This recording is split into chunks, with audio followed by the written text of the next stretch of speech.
ये तस्वीर उन कांग्रेस नेताओं की है जिन्होंने राहुल गांधी के रायबरेली दौरे के दौरान बसपा सुप्रीमो मायावती से मिलने की कोशिश की। मायावती के घर के बाहर ये नेता पहुंचे, लेकिन बहन जी ने कांग्रेसियों के लिए दरवाजा तक नहीं खोला, जिसके बाद अब कांग्रेस नेताओं की सफाई आनी शुरू हो गई है।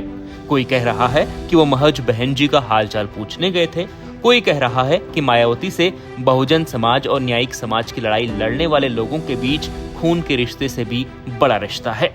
कल न्याय योद्धा राहुल गांधी जी ने वीरा पासी जी की मूर्ति का अनावरण किया और परसों लखनऊ के कांग्रेस कार्यालय में वीरा पासी जी की मूर्ति के अनावरण का जो कार्यक्रम हुआ, जो सभा हुई, उसकी तैयारी की बैठक थी। और उस तैयारी बैठक में अनेकों संगठनों के लोग आए थे, सामाजिक संगठनों के, सिविल सोसाइटी के लोग थे, ऐसे डिपार्टमेंट के भी लोग थे। उस मीटिंग को करने के बाद हम लोग लंच करने के लिए 3 बजे के बाद निकले और निकलने के बाद हमने जैसे ही बाहर निकले, अचानक सामने बहन जी का बंगला है। तो मैंने सोचा कि कभी हम जब बहन जी के इंद्रपुरी वाले घर गए तो बहन जी के पिताजी ने हमें बिना खाना खाए आने नहीं दिया। उन्होंने कहा मेरी पेंशन का पैसा है, आपको खाना खाना पड़ेगा। बहुत अच्छा लगा, उनकी जो आत्मीयता थी वो बहुत अच्छी लगी।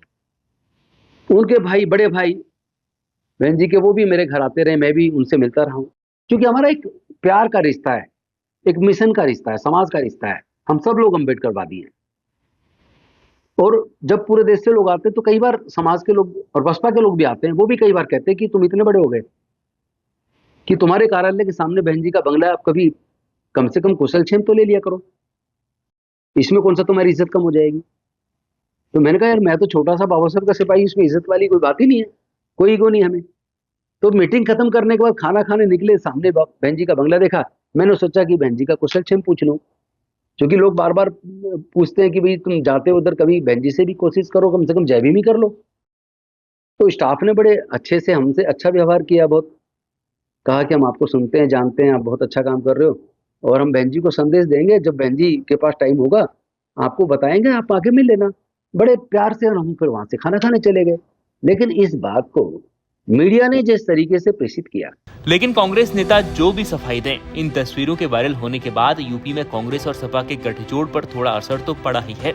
सोशल मीडिया पर कांग्रेस को खूब घेरा जा रहा है, जिसके बाद एक एक करके कांग्रेस नेताओं की सफाई सामने आ रही है। नमस्कार, देखिए कांग्रेस पार्टी कार्यालय में मीटिंग हुई थी एससी डिपार्टमेंट की, जिसमें राजेंद्र पाल गौतम जी और तमाम सामाजिक संगठनों के लोग और एससी डिपार्टमेंट के पदाधिकारी मौजूद थे।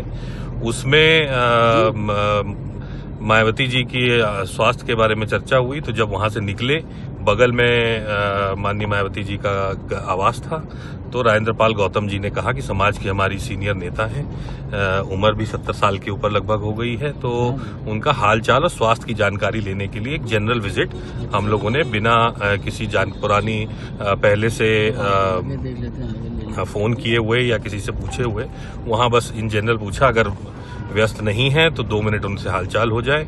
इसी जनरल विजिट थी, इसका और कोई मतलब नहीं था, ना किसी ने कुछ कहा था हमसे कहने के लिए। लेकिन क्योंकि हमारे समाज की, दलित समाज की एक बहुत बड़ी नेता है, तो उनसे हालचाल लेने के लिए माननीय राजेंद्र पाल गौतम जी के साथ हम लोग गए थे। वो व्यस्त थी, हमें समय नहीं मिला, तो हम लोग लौट आए थे। बसपा सुप्रीमो से मिलने की कांग्रेस नेताओं की इस कोशिश के बाद कहा गया कि कांग्रेस अब यूपी में नए साथी की तलाश में है, लेकिन बवाल ज्यादा बढ़ता उससे पहले कांग्रेस नेताओं ने अपना रुख साफ कर दिया है।